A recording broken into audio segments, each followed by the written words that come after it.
between Israel and Hamas, but Israeli Prime Minister Benjamin Netanyahu signals there are issues with the agreement, and it has yet to be approved by the Israeli cabinet.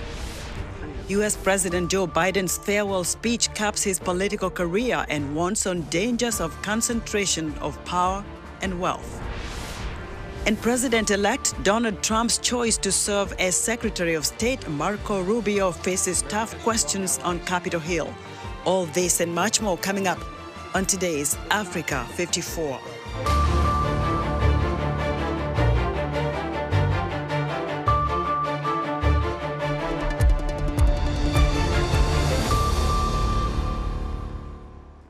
We begin our broadcast in the Middle East, where at this hour, Israeli Prime Minister Benjamin Netanyahu says that there is a, quote, last-minute crisis with Hamas, and that is holding up Israeli approval of a long-awaited ceasefire that would pause the fighting in Gaza and release dozens of hostages.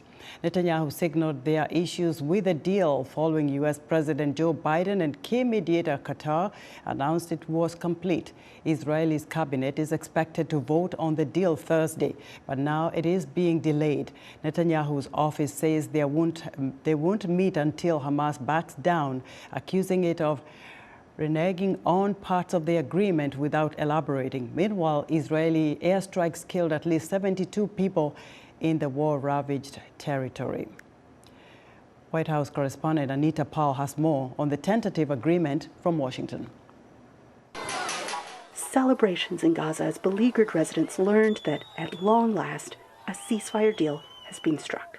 Anxiety in Tel Aviv, where hostages' families waited to learn if their loved ones would be among the first tranche released in the multi-stage deal.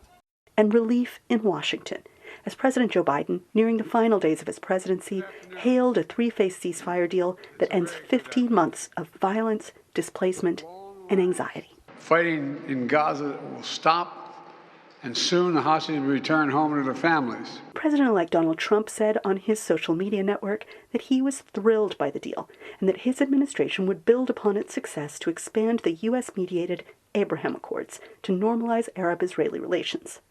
Analysts say Trump's fiery threats last week of all hell breaking loose unless there was a deal before his inauguration may have played a role. Really, there isn't very much more hell that you could unleash on the current inhabitants of Gaza. They're already in hell. But there's also the feeling that he must have placed some pressure on Prime Minister Netanyahu as well. And this is why we are now moving forward. And what about the day after? Analysts are not optimistic that the next administration can reach a two-state solution. I don't see it under the Trump administration, and that's not squarely a criticism of the Trump administration or anyone else. I think both the Israelis and Palestinians are so far off on making the sort of the hard agreements necessary to achieve a two-state solution. The deal Qatar's prime minister laid out has three stages. First, the release of an initial 33 hostages over the course of a 42-day ceasefire, and an increased flow of aid into Gaza. Then negotiations begin on the second phase, which aims to bring the conflict to a permanent end, alongside a full Israeli withdrawal and the release of all remaining hostages. And the third phase covers the proverbial day after, Gaza's rebuilding with a new governing and security structure. Anita Powell, News, Washington.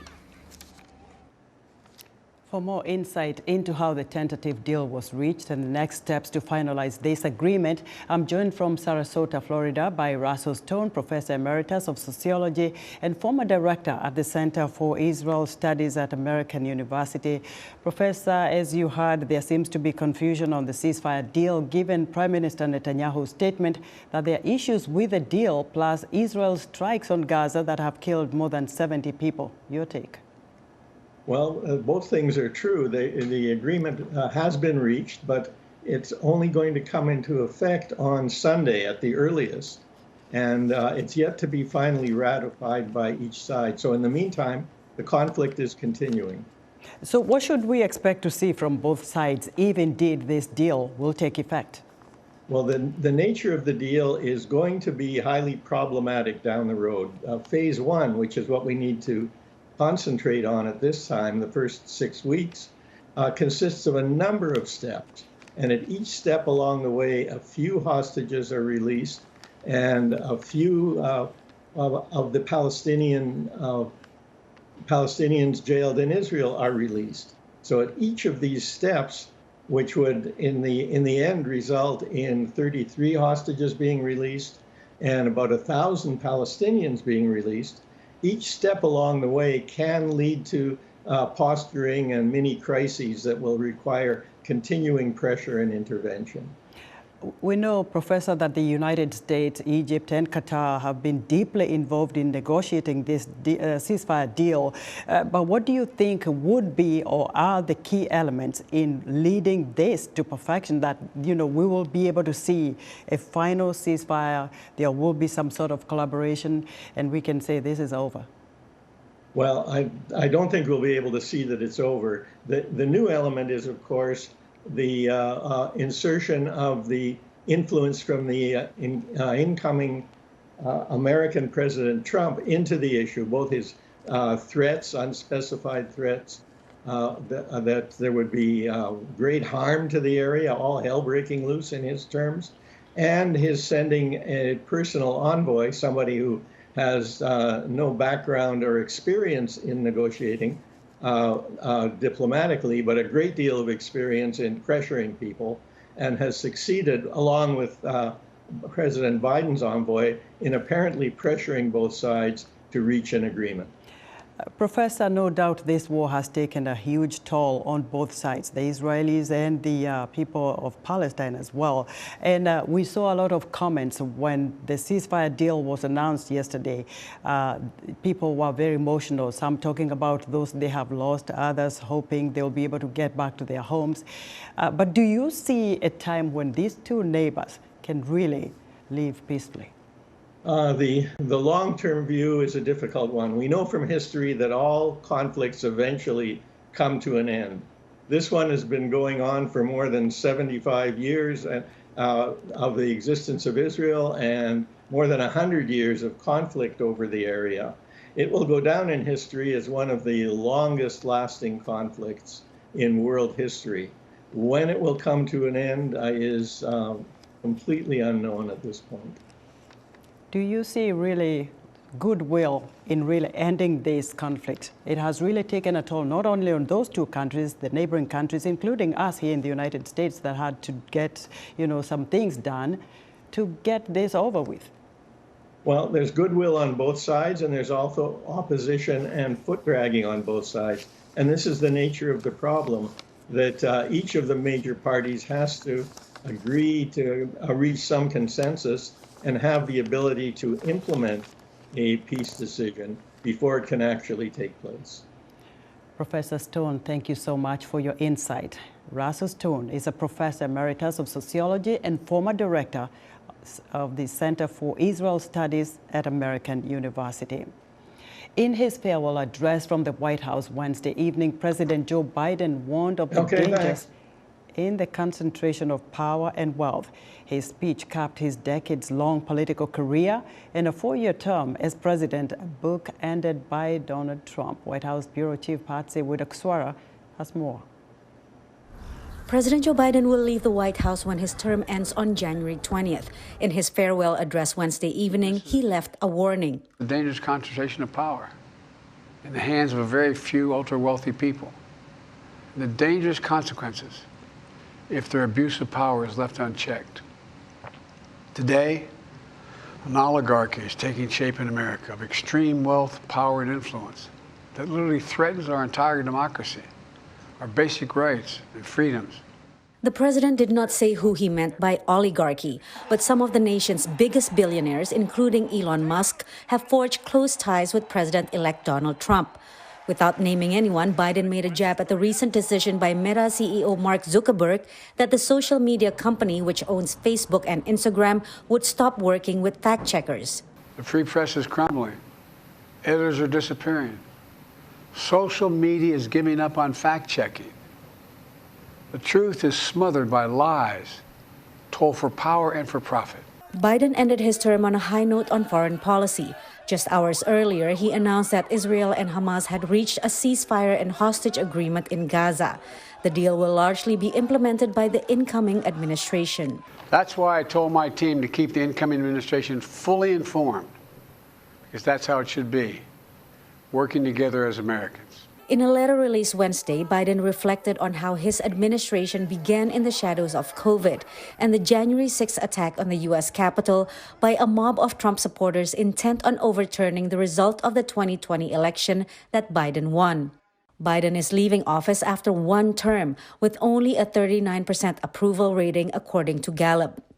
How his legacy will be remembered may also depend on his successor. If Trump proves to be as dangerous to democratic norms as Biden and the Democrats suggested, then I think he may be seen as very prophetic. But otherwise, I think if things are less apocalyptic with Trump and you see more or less a more normal presidency that runs into problems and has some achievements, I think Biden will be more remembered for what he actually accomplished.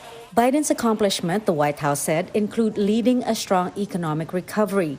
And while Biden attempted to wind down foreign entanglements, he is criticized mostly for the chaotic U.S. exit from Afghanistan. Biden ended by thanking the nation for the privilege to serve. I still believe in the idea for which this nation stands. A nation where the strength of our institutions and the character of our people matter and must endure. Now it's your turn to stand guard. Patsy Widakuswara, VOA News at the White House. In Los Angeles, one of the buildings that survived last week's deadly fire in Pacific Palisades houses a local American Legion post. The fire destroyed more than 5,000 structures, and today U.S. veterans belonging to this chapter want to help the community recover from the disaster. VOA's Genia Dulon has the report. Pacific Palisades resident and U.S. veteran Jim Craig shows a $15 sprinkler that he said saved not only his home from the fire, but also 14 of his neighbors' houses. But when I came back the next day, you could see the scorched earth from where the flame was, and you could see that the flame came right up to where this water had been dripping off. That kept the flames from coming down to my house, going over down to my neighbor's house, my neighbor's house, my neighbor's house. Craig, who served for more than 30 years in the U.S. Army Special Operations, belongs to a local post 283 of the American Legion, a U.S. war veteran organization that today is dedicated here to helping the local community through the disaster, which destroyed more than 5,000 structures in the neighborhood and claimed lives of at least 8 people. Craig compares the current state of the city to a war zone. Their house is a pile of ashes, and the broken bits of their lives are in those ashes. When I went to a war zone, I had a place to come home to. This is their home. This is as bad as some of the war zones I've been in, I'd say. But on the emotional level, I think it's worse. Another member of the Legion, Scott Wagenseller, who served in the U.S. Navy for 20 years, today runs a local security company here. A week ago, when the fire erupted and caused an evacuation panic, he used his knowledge of local streets to help people to get out of the area. That training that we have had through the military, dealing with disaster situations everywhere we go. We know how to bring what I like to believe is some calmness and at least some decisive stability of leadership so that we can help people carry on from what is chaos. This American Legion post is planning to convert its building that survived the fire into a community hub where residents can get any help and guidance they need, says U.S. Marine Corps veteran Jason Mayo. There's a 10,000 square foot facility there with full kitchen, auditorium or meeting hall space and private meeting spaces as well. The plans for the American Legion are to open its doors to local relief efforts. Mayo adds they want to encourage people to stay in the area and rebuild. Another member, Tom Doran, who lost his house in the fires, is planning to do that. Community is here, and the neighbors, we know the majority of the people on the block. It's a beautiful community, and it will come back. As a symbol of this community banding together, going through difficult times, he raises an American flag over the American Legion post 283. Jenny Adulo, VOA News, Pacific Palisades. Now to South Africa, where the rescue operation to retrieve illegal miners is winding down. At least 246 people have emerged alive, while 78 bodies have been retrieved. South African authorities said the police operation is ending at the Bofolian gold mine, where 78 died when police cut off food and water supplies to force illegal miners to come out. Northwestern Provincial Police Chief Patrick Asenanga told a press conference in Stilfontein that only 5 of the miners taken out of the shaft were South African. This operation started out of the 324 extractions that have been done. 128 are confirmed as Mozambican citizens, 80 are from Lesotho, Zimbabweans 33, and then South Africans it's only 5. At some point during the month-long standoff between authorities and miners, South African authorities tried cutting off food and water supplies to force the hold-up miners out of the shaft. Now police are accused of causing the death of some of the miners, who are trapped inside the mines, which runs about 2.6 kilometers underground. A specialized machine was brought on Monday to lift out the miners and the bodies, a handful of people at a time. We can confirm that as of yesterday, we had 246 alive illegal miners that were retrieved, and we had 78 that were certified as deceased. That number still stands. A video shared earlier by Makawa, a group that advocates for the miners, appeared to show dozens of corpses wrapped in cloth in the mine chambers. More than 15,000 illegal miners have been arrested at Stilfontein since August, when authorities first started to remove them. The South African government has deported 121 of them, and another 46 people have been convicted of illegal mining, trespassing and immigration offenses. They face fines or prison terms. Paul Ndiho, VOA News, Washington. Let us know what you think about Africa 54 and all our VOA Africa programs on our website at voaafrica.com. Still to come, the candidate for the U.S. Secretary of State says he will make U.S. national interest a priority. We'll be right back.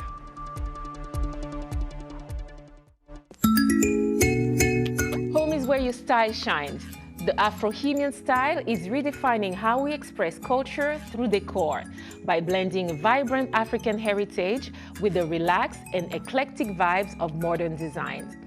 On this week's edition of Our Voices, we'll explore how Afro-modern design offers fresh take on home decor, and we'll share tips on how to achieve this Afro-chic style on any budget. Join the conversation each week right here on Our Voices.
In other news, French lawmakers are holding hearings about how to speed up a reconstruction of Mayotte, where Cyclone Chido last month killed dozens, injured thousands, and destroyed thousands of buildings. On Sunday, another tropical storm triggered flooding in the archipelago. A Democratic Republic of Congo court has sentenced 3 Chinese nationals to 7 years in prison for engaging in activities related to illegal mining. The men were sentenced late Tuesday for the illegal purchase and possession of minerals, money laundering, and other offenses. The suspects were found in possession of $400,000 in cash and a substantial amount of gold. President-elect Donald Trump's choice to serve as Secretary of State faced questioning from lawmakers Wednesday. Republican Marco Rubio told his Senate colleagues that if confirmed, he would make U.S. national interest a priority. The U.S. congressional correspondent Catherine Gibson has the details. Republican Senator Marco Rubio vowing to put America first as Secretary of State for President-elect Donald Trump. Placing our core national interest above all else is not isolationism. It is the common sense realization that a foreign policy centered in our national interest is not some outdated relic. Rubio received a positive reception from both Democrats and Republicans on the Senate Foreign Relations Committee, where he has served for the last 14 years. President-elect Trump and Senator Rubio are clear-eyed and understand that where freedom and democracy exists, America has strong allies and trusted trade partners. Marco has a strong record of holding the regimes in Communist China, Cuba, Venezuela, and Nicaragua accountable for their repression and tyranny. He will work with President Trump to punish communist regimes for their crimes. Trump has said he will seek an end to Ukraine's war against Russian aggression as soon as he takes office. Democratic senators asked Rubio to outline what that deal would look like. What you think is important for us to do in order to ensure that there's the strongest possible negotiating position if Ukraine and Russia do get to the negotiating table. I think it should be the official position of the United States that this war should be brought to an end. And the question becomes, what role can we play? And I think the first is by making that abundantly clear. And my differences with the Biden administration throughout this process is that they never clearly delineated what the end goal of the conflict was. Rubio also addressed the possibilities opened up by the ceasefire in Gaza. But there are opportunities available now in the Middle East that did not exist 90 days ago. Whether it's what's happened in Lebanon, whether it's what's happened in Syria, whether it's what hopefully will happen with the ceasefire and the release of hostages after horrifying detention and unjustifiable actions by Hamas. Whether it's any of these 3 things are all in combination. There are now factors at play in the Middle East that I think we can build upon and may open the door to extraordinary and historic opportunities. And looking ahead, Rubio said the greatest threat to the United States was the Communist Party of China. They have elements that the Soviet Union never possessed. They are a technological adversary and competitor, an industrial competitor, an economic competitor, a geopolitical competitor, a scientific competitor now, in every realm. It's an extraordinary challenge. It's one that I believe will define the 21st century. The son of Cuban immigrants, Rubio would be the first Latino Secretary of State if he is confirmed as expected. That vote could come in the U.S. Senate as early as next week. Catherine Gibson, VOA News, Washington. There are just a few days left to prepare the U.S. Capitol for the 60th presidential inauguration. VOA's Philip Alexiou is out and about and joins us now from downtown Washington, D.C. Phil, tell us more about the inaugural activities. Well, just as we speak, we have a tow truck sitting right here beside me. I'm in front of the Capitol getting ready to pull a car out of here on Pennsylvania Avenue, so that's not good. But listen, the city preparations are still going on. The crews are out of every kind, getting everything in place, the security setups.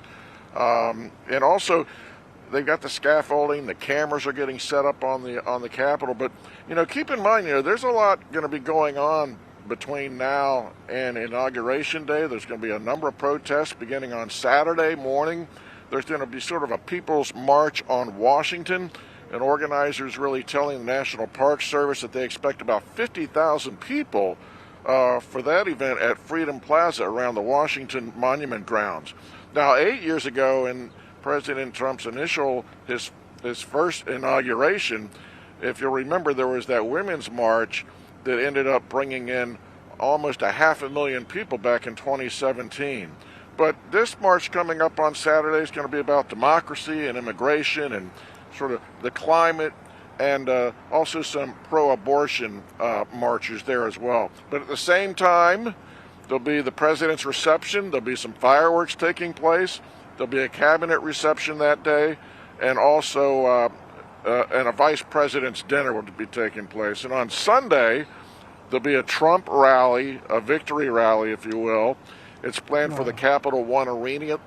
That's just a couple of blocks away from here. But in the morning on Sunday, there will be a ceremony at the Arlington National Cemetery at the Tomb of the Unknown Soldier. So that will take place in the morning. And then later on in the evening on Sunday, there will be a candlelight dinner for the president twice. So, then on Monday, quickly. You're going to have the national... Hey. Yes, go ahead. Quickly. Will there be a presidential parade, and also where are people going to be accommodated? Yeah, so listen, I'm right outside. You've got Constitution Avenue here, Pennsylvania Avenue here. They converge, and really the presidential parade will start here. If we sort of take you back in time, if you will, when President Trump had his first inauguration, they'll walk down Pennsylvania Avenue, they'll cut through onto Constitution Avenue, they'll end up at the Ellipse, and they'll pass by the archives in the Federal Triangle, but the parade turns onto 15th Street, and it will return on Pennsylvania Avenue and end up at 17th Street and at the White House, and eventually at the Oval Office there will be a signing there. And there'll be a number of balls, the Commander-in-Chief Ball, the Liberty Inaugural Ball, and the Starlight Ball, and the President will make remarks at all of those, and there's more even after that. Well, Philip, we look forward to it. There will be a lot of people in Washington, D.C. Philip Alexio reporting live for us from here in Washington, D.C. And that's our show for today. Be sure to watch Africa 54 on our website at voaafrica.com. From all of us here in Washington, thanks for watching.